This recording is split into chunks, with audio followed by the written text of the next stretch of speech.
یو زنانه ده او هغه یو زوړ خاوند طلاقه کړې ده، د هغې سره وړوکی ماشوم دی. نو اولنی سوال دا دی چې دا ماشوم یتیم حسابېږي او که نه، ځکه چې پلار پرېښودی دی. او دویم دا که زه د دې زنانه سره واده وکړم او د دې ماشوم تربیت وکړم او کفالت یې وکړم، نو هغه اجر به ما ته میلاوي کوم اجر چې د یتیم په کفالت کې دی؟ الجواب چې د ماشوم پلار ژوندی د ته یتیم نه ویلی کېږي.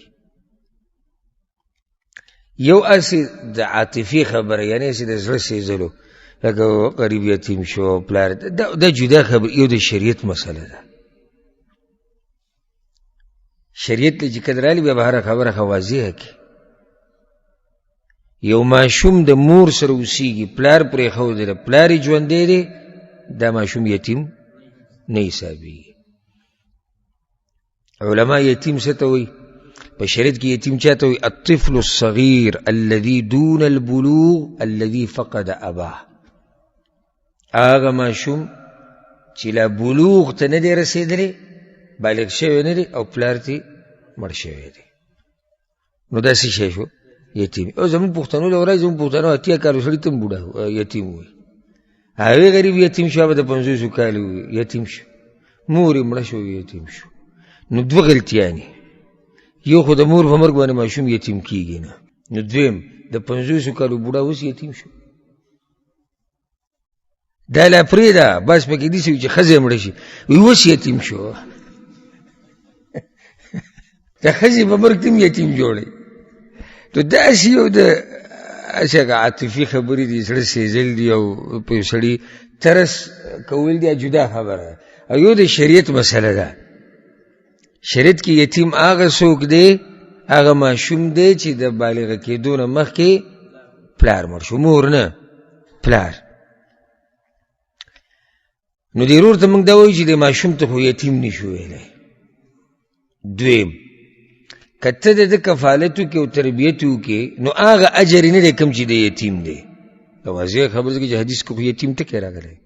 ورسره درېیمه دا یاده کړه، خو د دې معنی دا نه ده چې د ده په کفالت او په تربیت کې تا ته اجر نه میلاویږي، بلکې د دې ماشوم په کفالت او په تربیت کې رب العالمین به تعالی بې حسابه اجر درکوي انشاءالله.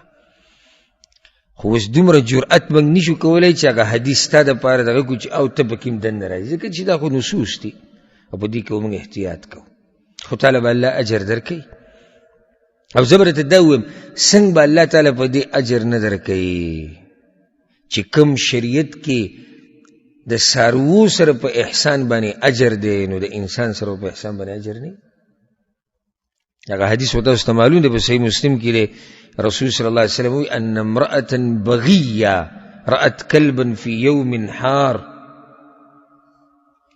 یو زناکاره ښځه وه، بدکاره او سخته ګرمي وه، هغې سپی ولیدو چې هغه سپی د کوهي نه چاپېره چورلېدو او دومره تږی شوی و چې دا ژبه یې راویستې وه او دا شګه یې څټله. فنزعت له بموقها فغفر لها. نو هغې د خپله موزه وویسته او په هغې کې د سپي له اوبه راواغستې او هغه له یې ورکړې، رب العالمین وبخله. صرف سپي له څه ورکړې؟ اوبه ورکړې. او دغه شان د یو سړي په باره کې هم راځي چې هغه اوبه ورکړې سپي له، الله بخله. نو چې سپي له اوبه ورکوي په هغې ورته اجر میلاویږي، نو چې یو ماشوم تربیت وکړي، کفالت یې وکړي، په هغه خرچه کوي، دې ته به اجر نه میلاویږي؟ ښه لوی اجر به ورته میلاوي. او دا فایده اوس شریعت ساتل پکار دي چې دا کفالت د یتیم یا کفالت د ماشوم معنی دا نه چې صرف پې سړی خرچه کوي. کفالت کې دا خرچه یو حصه ده د کفالت، نور کفالت کې اهمه خبر هغه تربیت دی چې ته د ماشوم تربیت وکړې، د ته دین وښیې، د ته سړیتوب وښیې، د ته اخلاق وښیې او دی په دې طریقې سره لوی شي.